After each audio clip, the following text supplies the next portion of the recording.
Assalamualaikum warahmatullahi wabarakatuh. Waalaikumsalam warahmatullahi wabarakatuh. Alhamdulillahil wahidil minan al-hadi liaqwamis sunan. Asyhadu an la ilaha illallah al-malikul a'lam wa asyhadu anna Muhammadan abduhu wa rasuluh al-mab'uts ila kafatil anam. Usolli wa usallimu ala Muhammadin wa ala alihi wa ashabihi ajma'in. Afdhalus sholati wassalam. Amma ba'd. Qala Allahu ta'ala fi kitabihil karim. A'udzu billahi minasy syaithanir rajim. Bismillahirrahmanirrahim. Fasholli li rabbika wanhar. Shadaqallahu adzim. Allahu akbar, Allahu akbar, la ilaha illallah, wallahu akbar, Allahu akbar, walillahil hamd. Hadirin sidang salat Idul Adha Masjid Ar-Rahmah yang dimuliakan Allah Subhanahu wa taala. Tanggal 8 Zulhijjah disebut hari Tarwiyah. Tanggal 9 Zulhijjah disebut hari Arafah. Tanggal 10 disebut hari Nahar. Tanggal 11, 12 dan 13 Zulhijjah disebut hari Tasyrik. Hari ini bertepatan dengan tanggal 10 Zulhijjah 1446 Hijriah atau 6 Juni 2025 Miladiah atau Masehi. Maka hari ini disebut dengan hari Nahar, Yaum Nahar, sama dengan ataupun disebutnya juga Idul Adha, hari raya penyembelihan hewan kurban. Maka berkaitan dengan itu, Khatib akan mencoba menjelaskan tentang 3 nilai yang ada dalam kurban. Nilai itu tentu menjadi sebuah hal yang bermakna bagi kita manakala kita resapi, kemudian kita hayati, dan tentunya kita praktikkan dalam kehidupan sehari-hari. Allahu akbar, Allahu akbar, walillahil hamd. Nilai ibadah kurban yang pertama adalah nilai keikhlasan. Ikhlas ada 2 artinya. Ikhlas itu yaitu yang pertama taujihul ibadah bintiqoi mardatillah, melaksanakan ibadah karena mengharap ridho Allah, bukan mengharap siapa-siapa. Kemudian ikhlas yang kedua adalah tarku riya fi ta'ah, meninggalkan riya, yaitu ingin dipuji dalam ketaatan. Mari kita buktikan ada 2 hal yang berkaitan dengan ikhlas ini terdapat dalam ibadah kurban. Yang pertama seperti Khatib ungkapkan tadi di awal, yang terdapat dalam Al-Quran surat Al-Kautsar ayat yang kedua. A'udzu billahi minasyaitonir rajim. Bismillahirrahmanirrahim. Fasholli li rabbika wanhar. Ada yang mengartikan fasholli wanhar li rabbika. Ketika Allah memberikan nikmat yang besar kepada Nabi Muhammad dan umatnya, maka salah satu atau 2 hal bentuk rasa syukur adalah fasholli, maka salatlah, wanhar, dan berkurbanlah. Fasholli li rabbika, salatlah karena Rabbu, wanhar, dan berkurban. Dari ayat ini dapat diambil sebuah konklusi bahwa dalam merayakan Idul Adha itu sholat dahulu kemudian berkurban, tidak berkurban dulu kemudian sholat Idul Adha. Makanya kita melaksanakan barusan sholat Idul Adha, kemudian setelah sholat Idul Adha nanti dirikan masing-masing dilanjutkan dengan berkurban. Jadi maknanya sholat Idul Adha dan berkurbanlah li rabbika. Nah, ini li rabbikanya karena Rabbu. Ini nilai keikhlasan. Dalam berkurban kita tidak mencela ataupun tidak merasa bangga karena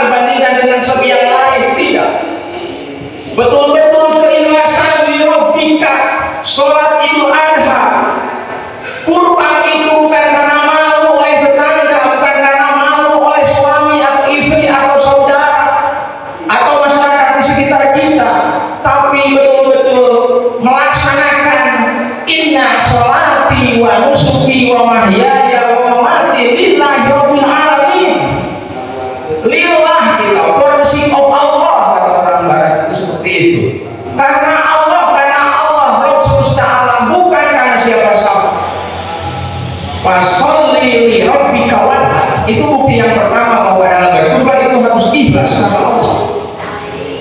Kemudian bukti yang kedua adalah ketika menyembelih hewan kurban, kita berdoa sebelumnya. Bismillahirrahmanirrahim. Allahu Akbar. Allahumma hadza minka wa laka. Allahumma taqabbal minna. Seperti itu. Allahumma hadza minka wa laka. Ini nilai keikhlasan. Ya Allah, kurban ini minka, darimu, wa laka, dan untukmu. Bukan untuk siapa-siapa, hanya untuk Allah Subhanahu wa taala. Itu bukti bahwa kurban ada nilai keikhlasan. Itu yang pertama. Kemudian hadirin, yang kedua adalah nilai ketakwaan. Takwa itu artinya intisal awamirillah wa ijtinabu nawahi, melaksanakan perintah Allah dan menjauhi larangan Allah. Sama buktinya ada dua juga. Mari kita buktikan dalam Al-Quran surat As-Saffat ayat 102 sampai 109 dan Al-Quran surat Al-Hajj ayat 37. Dalam Al-Quran surat As-Saffat ayat 102 dikisahkan tentang syariat kurban, dialog antara seorang ayah dan seorang anak yang soleh, yaitu Nabi Ibrahim dan Ismail. Falamma balagha saya qala ya bunayya inni ara fil manam anni ajbahuka fanzur madza tara. Ketika Nabi Ismail sudah berusia remaja, bisa dibawa dengan Nabi Ibrahim dengan ayahnya, Nabi Ibrahim dalam mimpi diperintahkan Allah untuk menyembelih Ismail. Inni ara fil manam anni ajbahuka. Orang tua mana yang tega anak satu-satunya diperintah oleh Allah lewat mimpi untuk disembelih? Coba bayangkan. Kalau Khotib punya anak seperti itu, saya Khotib tidak akan mengungkapkannya kepada anak. Karena apa? Kasihan anak satu-satunya kok disuruh untuk disembelih. Tapi karena ketaatan Nabi Ibrahim kepada Allah, ketakwaan Nabi Ibrahim kepada Allah, dia ungkapkan di hadapan anaknya Ismail. Dan hebatnya seorang anak yang soleh, Nabi Ismail menjawab, ya abati fa'ala tu'maru satajiduni insyaallah minas sabirin. Anaknya tidak menolak, anaknya tidak protes. Ayah, kenapa aku ini sudah remaja, anak ayah kok disuruh untuk disembelih? Saya tidak mau, daripada begitu saya ingin kabur ada dari rumah. Tidak seperti itu Nabi Ismail. Tapi anak yang bertakwa dan soleh menjawab, silahkan ayah, kerjakan apa yang diperintahkan Allah kepada ayah. Ayah akan mendapatiku termasuk golongan orang-orang yang sabar. Hebatnya seperti itu Nabi Ismail. Proses ataupun dialog antara Nabi Ibrahim dan Ismail ini menunjukkan bahwa keduanya mengejawantahkan atau mewujudkan nilai ketakwaan kepada Allah Subhanahu wa taala, nilai ketaatan kepada Allah Subhanahu wa taala. Kemudian bukti yang kedua dalam Al-Quran surat Al-Hajj ayat 37. La ya'lamu luhumuha wa la dima'uha walakin ya'lamu taqwa minkum. Yang sampai kepada Allah bukan daging dan darahnya, tapi yang sampai kepada Allah adalah ketakwaan di antara kamu. Ketakwaannya bukan daging dan darahnya. Artinya berarti dalam ibadah kurban merupakan sebuah perwujudan kita ketakwaan kepada Allah Subhanahu wa taala.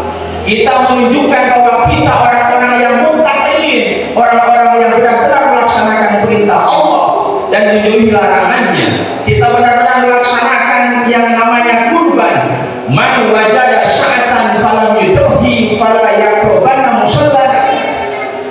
Barang siapa yang punya kemampuan berkurban tapi dia tidak berkurban, maka jangan dekati tempat sholat kami. Begitu kata Nabi. Ini artinya kurban itu sangat dianjurkan bagi orang-orang yang apa? Yang mampu. Itu yang kedua. Yang terakhir kafir. Kurban itu punya nilai yang namanya kemanusiaan. Beberapa nilai kemanusiaan adalah contohnya nilai kasih sayang. Ketika kita melaksanakan penyembelihan hewan kurban, jangan lupa kita harus bersikap al-ihsan bil kurban. Kita berbuat baik dalam menyembelih hewan kurban. Tidak sampai ataupun tidak mungkin dan kita harus senjata atau perangkat untuk menyembelih itu betul-betul harus tajam sebagai rasa kasih sayang kepada binatang. Kemudian menjatuhkan, kemudian istilahnya menggeserkan sapi ke sana kemari, tidak dengan kekerasan, tidak dengan penyiksaan, karena kita juga punya nilai kasih sayang kepada binatang. Ini bisa ditarik dalam kehidupan nyata, dalam kehidupan sehari-hari yang lebih luas adalah manusia harus punya kasih sayang kepada sesama manusia. Irhamu ma fil ardi yarhamukum ma fis sama, kata Rasul begitu. Kasih sayanglah kepada orang-orang yang ada di muka bumi, niscaya zat Allah yang ada di langit akan memberi kasih sayang kepadamu. Ini artinya ada nilai kasih sayang kepada sesama manusia. Kepada sesama manusia kita tidak boleh untuk dendam, kita tidak boleh untuk menganiaya, kita tidak boleh untuk menghina, mencela orang-orang Islam yang lain, tetapi dikembangkan nilai kasih sayang. Kemudian nilai kemanusiaan yang lain adalah tidak adanya sikap manusia yang tamak atau rakus terhadap sesuatu. Ketika kita menyembelih hewan kurban, maka sifat-sifat kebinatangan harus kita tinggalkan dalam kehidupan ini. Salah satu sifat kebinatangan yaitu binatang biasanya suka ada rakus maupun tamak, maka dalam kehidupan kita pun tidak boleh ada yang namanya rakus dan tamak. Tetapi di negara kita atau di negara yang lain juga, orang sudah digaji puluhan juta, orang sudah digaji ratusan juta bahkan per bulan, tapi karena ada sifat tamak dan rakus, tetap saja dia menggunakan wewenang atau jabatannya dengan berkorupsi, dengan melakukan yang namanya penyalahgunaan, mengambil uang perusahaan, mengambil uang kantor, mengambil uang rakyat dengan berkorupsi. Padahal gajinya sudah puluhan juta bahkan ratusan juta, dalam dirinya ada yang namanya jiwa atau mental tamak dan rakus, maka kurban berusaha untuk menghilangkan mental tamak dan rakus. Kemudian nilai ataupun contoh nilai kemanusiaan yang terakhir dan yang ketiga adalah betapa dalam diri ini kita hindari konotasi penyebutan nama-nama binatang yang dihubungkan dengan perilaku kita. Kita coba beberapa contoh diantaranya. Orang-orang di perusahaan atau di kantor atau di mana saja yang melakukan korupsi disebut dengan tikus-tikus kantor. Tikus adalah nama binatang, maka perilaku tikus-tikus kantor atau disebut dengan koruptor harus kita hilangkan. Ada juga tikus-tikus berdasi, tampilannya pakai dasi tapi korupsi. Ada juga tikus-tikus berpeci, orang yang ahli agama tapi korupsi, kan seperti itu. Kemudian perempuan, para mahasiswi siangnya kuliah, malamnya menjajakan diri menjadi pelacur PSK, itu namanya ayam kampus. Atau kupu-kupu malam, ayam dan kupu-kupu adalah nama binatang. Lelaki yang suka melacurkan diri, yang suka menggunakan jasa pelacur PSK disebut dengan lelaki hidung belang. Yang belang itu adalah binatang. Lelaki yang suka menjajakan janji kepada orang lain, kepada perempuan A ini, kepada perempuan B ini, kepada perempuan C ini, ternyata janjinya bohong, disebut dengan buaya darat. Buaya adalah nama binatang. Yang terakhir juga orang rentenir disebut dengan lintah darat. Itulah hadirin hal-hal yang berkonotasi dengan penyebutan dalam diri kita binatang, nama-nama binatang, termasuk orang yang senantiasa menjadi sumber kesalahan. Kambing hitam, kambing adalah nama binatang, maka sifat-sifat kambing hitam, lintah darat, buaya darat, kupu-kupu malam, ayam kampus, tikus-tikus kantor, tikus-tikus berpeci, tikus-tikus berdasi harus kita hindarkan dan tidak boleh ada dalam diri kita. Marilah di akhir khutbah ini kita berdoa kepada Allah, semoga segala aktivitas dalam keseharian kita ada dalam kesuksesan, kelancaran, sehat dan keberkahan. A'udzubillahi minasyaitonir rajim. Bismillahirrahmanirrahim. Innallaha wa malaikatahu yusholluna 'alan nabi. Ya ayyuhalladzina amanu shallu 'alaihi wa sallimu taslima. Allahumma fir lil mu'minina wal mu'minat wal muslimina wal muslimat al ahya'i minhum wal amwat innaka sami'un qaribun mujibud da'wat wa qadiyal hajat. Allahumma inna nas'aluka al-huda wal tuqa wal afa wal ghina bi rahmatika ya arhamar rahimin. Allahumma inna nas'aluka ilman nafi'an wa rizqan halalan thayyiban wa amalan mutaqabbalan. Rabbana hab lana minas sholihin. Rabbana taqabbal minna innaka antas samiul alim wa tub alaina innaka antat tawwabur rahim. Rabbana atina fid dunya hasanah wa fil akhirati hasanah wa qina adzabannar. Subhana rabbika rabbil izzati amma yasifun wa salamun alal mursalin walhamdulillahi rabbil alamin.